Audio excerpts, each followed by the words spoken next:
Bonjour à toutes et à tous, j'espère que vous allez bien.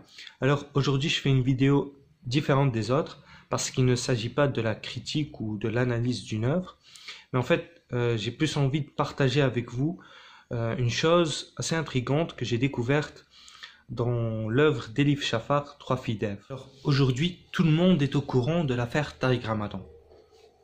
Tariq Ramadan, c'est ce célèbre professeur à Oxford, théologien, philosophe, classé par le New York Times parmi les 100 personnes les plus influentes du monde, ayant écrit déjà plus d'une vingtaine d'œuvres, très présente dans les médias, qui fait des conférences et des débats un peu partout dans le monde, connu aussi pour son éloquence et son charisme, et puis toujours accusé de double discours.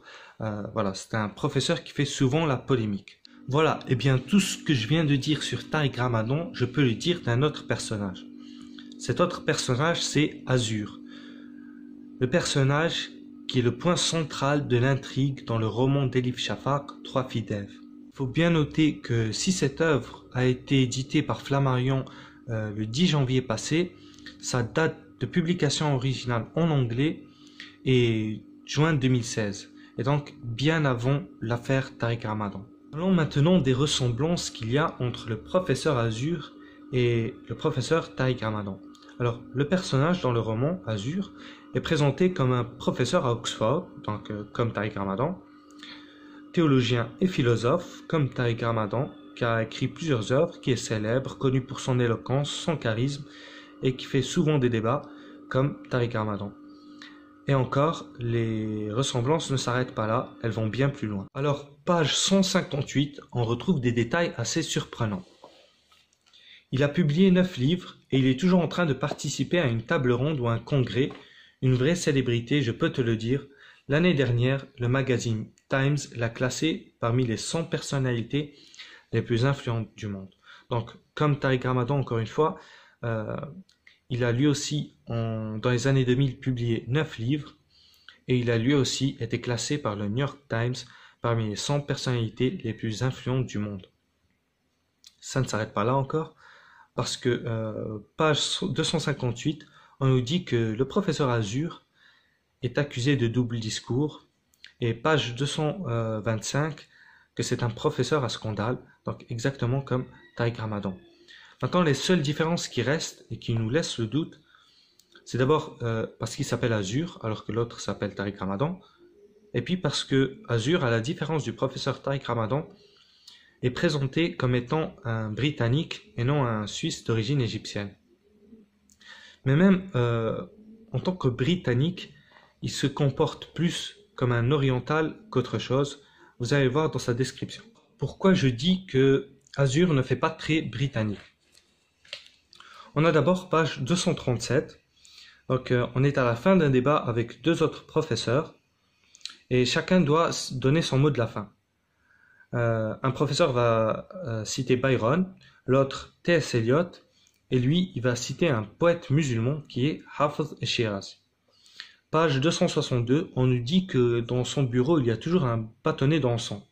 Page 272, on parle longuement de Jalal ad-Din Rumi, mais bon, comme je sais que Elif Shafak aime cette personnalité, ça passe, elle en a même fait toute une œuvre.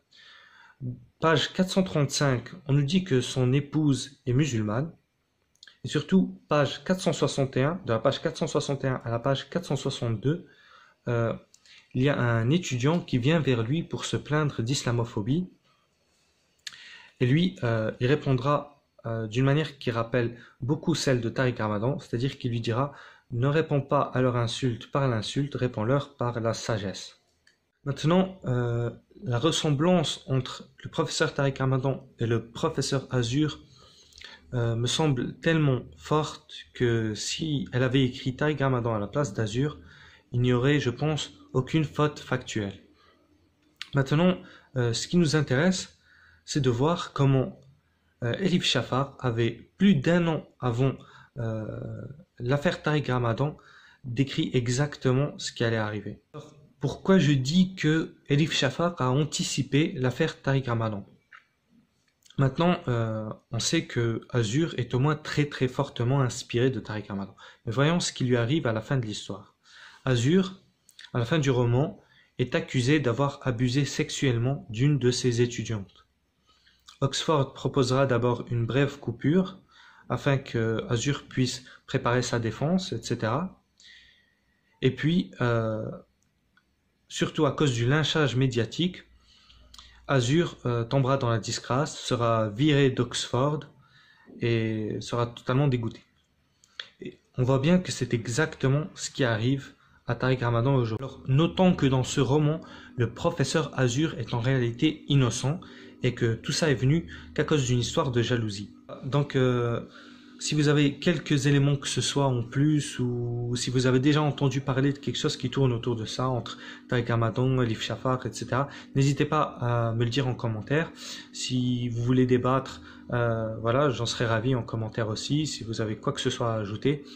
Maintenant, vous pouvez lire le livre. De toute façon, je vous ai cité les pages, comme ça vous pouvez vous faire votre propre opinion et l'échanger avec moi si vous voulez. Voilà. Maintenant, tout ça nous laisse poser beaucoup de questions, parce que c'est quand même surprenant que Elif Shafak, déjà en juin 2016, enfin bien avant, parce elle a commencé à écrire le livre bien avant, la date, c'est juin 2016, c'est la date de publication. Enfin, disons en 2016, elle avait déjà tout écrit. Donc, on peut se demander, est-ce qu'elle avait entendu parler de ça? À ce moment-là, ça ne serait pas, donc ni pour Ndayari, ni pour Christelle, ça prouverait que ce ne sont pas des réactions spontanées, mais c'est plutôt quelque chose qui a été préparé bien à l'avance. Enfin, je ne sais pas, je ne fais que poser des questions. Maintenant, si vous avez quoi que ce soit, comme je vous l'ai dit, vous pouvez me le dire en commentaire. Voilà. J'espère que cette vidéo vous aura plu, ou au moins intéressé. Voilà, merci et au revoir.